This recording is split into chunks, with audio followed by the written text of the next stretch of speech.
Have you ever felt like you're doing the right thing? Crowds are gathering, doors are opening, yet God tells you to go in a different direction. What if I told you that sometimes the most spiritual thing you can do is to walk away from success? In Matthew 5, Jesus saw the crowd and he preached the Sermon on the Mount. But in Matthew 8:18, Jesus saw the crowd again, and this time he said, "Let's go to the other side." Wait, why leave a crowd that's hungry for more? Because Jesus wasn't led by opportunity, he was led by the Holy Spirit. He knew there were men on the other side who needed saving, and obedience to the Spirit would change their lives and their bloodlines. Then Jesus said something subtle but powerful. We are going to the other side.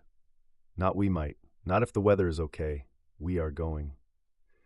So when the storm came, the disciples panicked. The waves were crashing, water was filling the boat, but Jesus, he was asleep. Why? Because his word already declared the outcome. Can you imagine the disciples frantically rowing, bailing water, shouting commands? Human effort at full capacity. But it wasn't working. Only when they came to the end of themselves did they say, "Lord, save us, we're going to drown." Their words revealed their hearts. Fear, not faith. And Jesus, he stood up and rebuked the wind and waves. Then he turned to them and said, "You of little faith, why are you so afraid?" Jesus wasn't angry because they woke him. He was asking, "Why didn't you trust my word?" I already said, we're going to the other side. All they had to do was get in the boat and rest. And here's something most miss. There were trained fishermen on that boat.